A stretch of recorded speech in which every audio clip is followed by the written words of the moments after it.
This is Our View, the voice of the Washington Federation of State Employees, the people who work for you.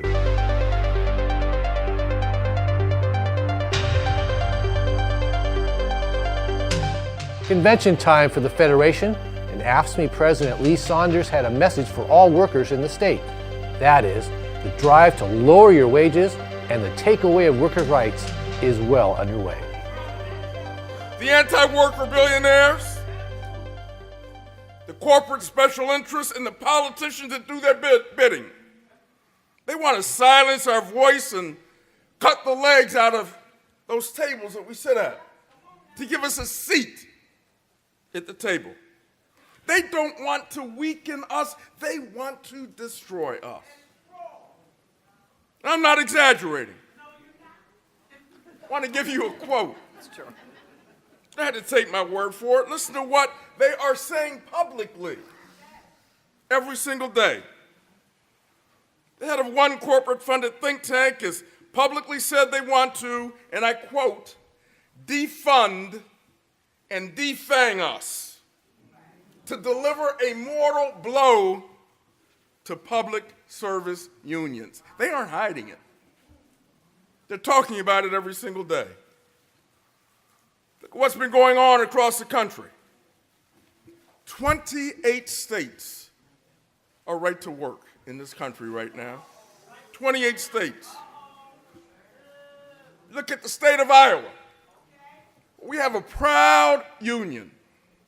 In a right-to-work state, we have had collective bargaining in that state for more than 40 years, passed by a Republican legislature and signed by a Republican governor because they understood the value of their employees having a seat at the table. But they don't believe that anymore in Iowa. Because at the beginning of this year, the legislature passed and the governor signed a law that would strip us, that has stripped us, where we don't have collective bargaining in that state anymore. Don't have collective bargaining. We don't have a seat at that table. But they didn't stop there, sisters and brothers. They decided that they were going to go deeper. So they took dues checkoff away from us. No more automatic dues checkoff. They thought that that would be the stake in our heart. You look at the proud state of Michigan, where 35,000 state employees took it on their chin when the Civil Service Commission just recently gutted collective bargaining protections. Right here in Washington State, the Freedom Foundation. They're going door to door, ambushing members and telling them lies about our union. Even their name is a lie. The only freedom they're offering is the freedom to have stagnant wages and lousy benefits, the freedom to have your job outsourced, the freedom to leave your retirement security at the mercy of Wall Street. That is their definition of freedom. And these folks do believe that they have given us a mortal blow, but they don't know us. They don't know AFSCME. They don't know our resolve. They don't know that we make our voices heard and we fight back. So I am proud to tell you this. I am proud to tell you this.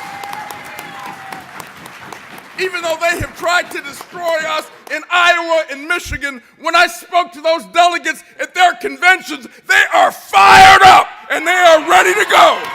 And they are fighting for their union every single day.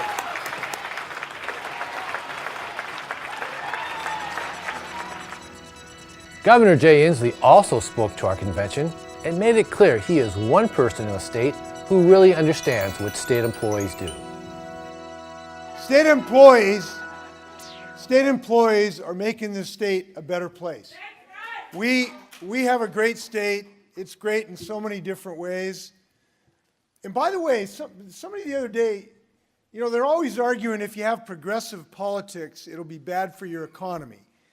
If you raise the minimum wage, or if you have paid sick leave, or if you do something about climate change, if you do something to be tolerant and welcome everybody to your state, that'll be bad for the economy. Well, CNBC just did an evaluation of the economies of all 50 states. And I'm proud of the fact that they said the best place to do business in the United States is the state of Washington.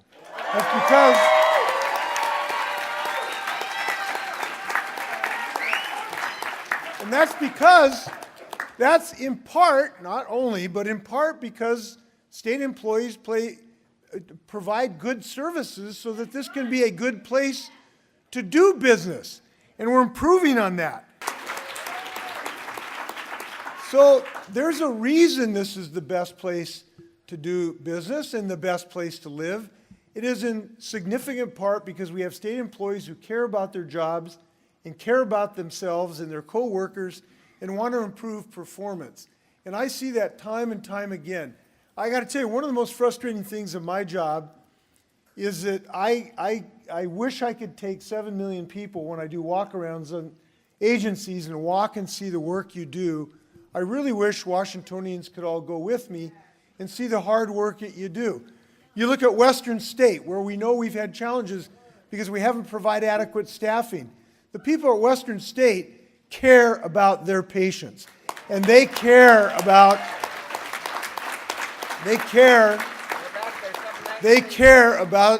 improving it. And by the way, we're not done. We got more work to do to improve staffing at Western State so that we can reduce security and safety concerns for our employees and our patients. So I just want to let you know this is not an accident. I believe in what you do. One of the right-to-work states is Idaho. And while this makes wages in that state lower, it also causes a real loss to all its citizens. According to Idaho AFL-CIO President Aaron White, often the public's investment in education and training of a worker is lost when so many leave Idaho for better pay, benefits, and respect on the job. So the challenges that we face in organized labor in Idaho is that we need to go above and beyond the necessary means to educate our members or folks that are working under collective bargaining agreements of the value of the union that represents them and the collective bargaining agreement that protects them every day on the job site. You know, right now we are experiencing a boom in the construction market, and it is all up and down the West Coast and the Northwest region.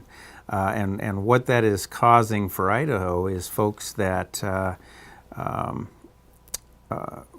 want to go earn the best living for their families that they possibly can, are choosing to move out of state and work in places like Seattle and Portland, where the wages are highest, and so that is creating a shortage of workforce in the state of Idaho because we're not competitive with our wages. The Federation was a co-sponsor of the recent Labor Day Harbor Days weekend celebration in Olympia. And while we were there to add to the fun of the weekend, we also acknowledged there are many workers who have no reason to celebrate. So Labor Day weekend is a time for all Americans to enjoy fellowship with their friends and family. It's also a real time to recall the fact that while some of us are fortunate enough to have a long weekend, far, far too many Americans are unable to do that. And we are reminded that American workers work more for less, more so than in any other industrialized country in the world. So American workers take fewer vacations than anywhere else in the world. So we know our work is cut out for us in terms of making sure that people have leisure time, people have recreation time, and time to spend with their neighbors and their family and friends. Nearly a third of all American workers don't enjoy any sort of vacation time or sick time. So it's a number that's significantly higher than anywhere else in the industrialized world. And so it's a really striking number. And we know that on Monday, when many of us will be enjoying time off, again, there'll be far too many folks out there working because they have to, not necessarily because they just want to, but because they're forced to sort of do that. And we want to certainly, the labor tradition, union tradition is about allowing folks to live decent lives, humane lives. And so we know that that certainly as a labor movement is a big part of the challenge ahead.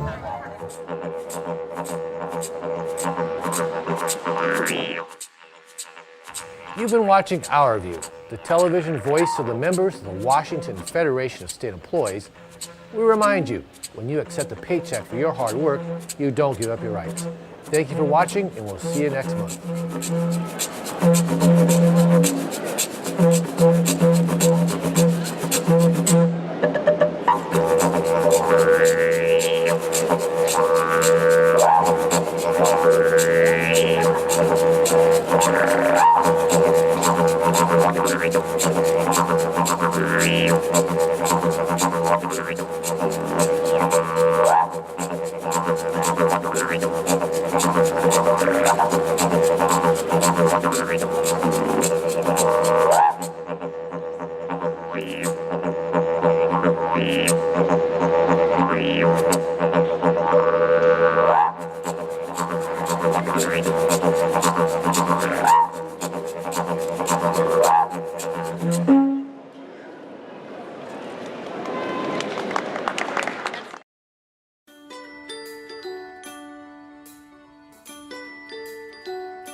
Who needs life insurance? If you have no one depending on your income, or if you don't generate a percentage of your family's income, you might not need it.